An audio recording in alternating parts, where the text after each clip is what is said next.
Kazi Nazrul Islam is a household name in Bengal, a towering figure in Bengali literature and national poet of Bangladesh, yet he is virtually unknown in the West. Why? There are two reasons for this. Firstly, he was a Muslim and very proud of it. Secondly, he identified himself with the rural poor rather than the elite of the pre-partitioned India.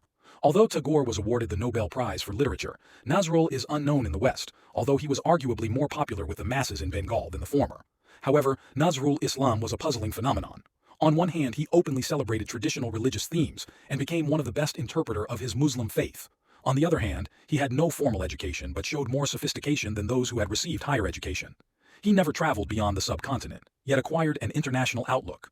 Who was Kazi Nazrul Islam? Nazrul was born on 25 May 1899 into a poor but respectable Muslim family of Burdwan district, West Bengal. The Kazi family migrated from Bihar to West Bengal during the end of Mughal rule. They received the title of Kazi, judge, from the Mughal emperor, Shah Alam. Nazrul's father, Kazi Fakir Ahmad, was an imam of the local mosque, died when he was only 8 and the family fell into poverty. Nazrul's schooling was frequently interrupted. He learned Arabic and Persian at a Quranic school. During this period he became known as Duku Maya. This nickname reflected the suffering and hardship of his early years. His father's death forced him, at the age of 10, to take up teaching at his village school and became a caller to prayer at the local mosque. His early affinity with Islam was to have a significant impact on his writings and thoughts. During his early years, Nazrul worked as a domestic servant and a baker's assistant. He moved from one place to another, impressing the masses with his humor, poetical talent, and songs. This was the time of the First World War, and the young revolutionaries of the subcontinent were keen to liberate their country from foreign rule.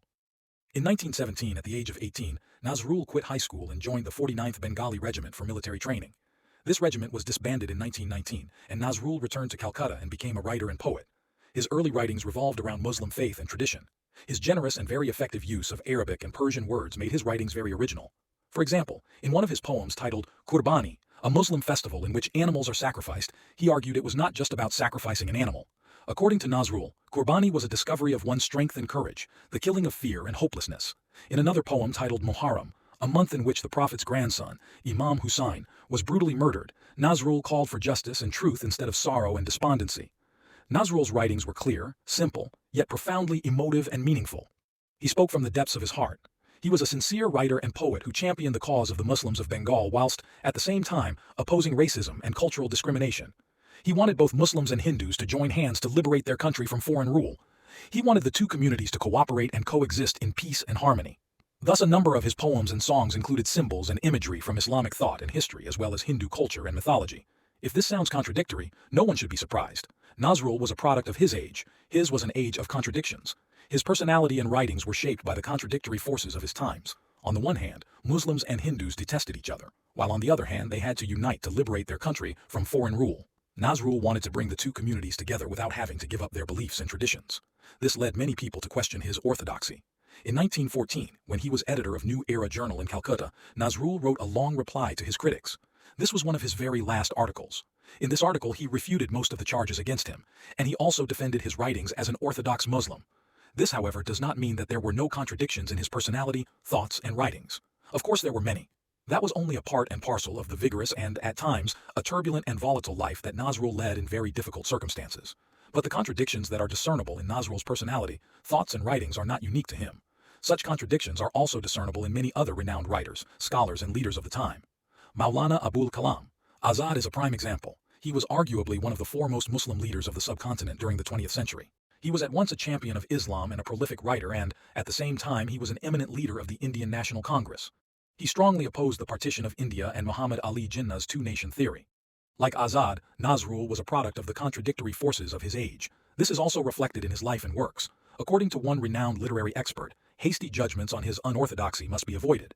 As an artist, he used whatever material he considered appropriate. So much so that his impartiality even embarrassed his more orthodox friends. But to say that he completely renounced his Muslim faith would be to read into his poetry more than he intended. In fact, his entire corpus of writings are replete with borrowings from Islamic faith, culture, and history. As a gifted writer and poet, Kazi Nazrul Islam defies classification. He was a romantic, revolutionary, and equally emotive writer and poet. His natural talent and creative ability enabled him to stand over and above all of his contemporaries. For example, the poet Jasimuddin was a polished writer and poet. He became renowned for his love of peasantry and rural life, but, unlike Nazrul, he was not able to transcend his idyllic vision of things. Likewise, the poet Ghulam Mustafa was a devout Muslim who championed Islamic values and practices. However, unlike Nazrul's Islamic poetry, his works are devoid of artistic and emotional charge and inspiration. In the same way, Ismail Hussein Shirazi was a committed pan-Islamic activist and a revolutionary poet. But, unlike Nazrul, his works fail to evoke the Muslim past in the form of powerful imagery and linguistic diction. Finally, Imdad Ali was very fond of versifying the glorious Islamic past. However, unlike Nazrul, he too failed to capture the image of Islamic past in a way so that it made sense to the Muslim masses.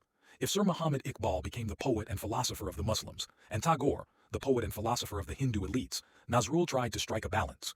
His writings reflected the hopes, concerns, and aspirations of all the people of Bengal, both Muslims and Hindus. In that sense, Nazrul was an unusually gifted artist and synthesizer who successfully read the mood of his people. In so doing, he became a writer and poet of great abilities and achievement.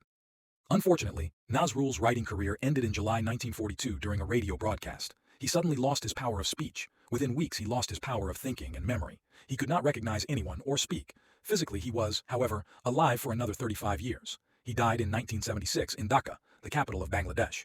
Nazrul's life as a creative poet, singer, songwriter, essayist, and novelist lasted just over 20 years. During this period he wrote more than 3,000 songs, 21 books of poetry, 14 volumes of songs, 6 novels, and a collection of stories. He also wrote 4 books of essays, 3 plays, 4 collections of poems and plays for children. In addition, he prepared 3 books of translations from the Quran and Persian poetry, notably from Hafiz of Shiraz. Many more of his writings still remain scattered in different journals and periodicals of the time. In 1976, he was awarded a gold medal by the government of Bangladesh for his services to literature. He also received Bangladeshi citizenship.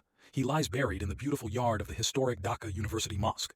If you enjoyed this video and would like more, please subscribe and share.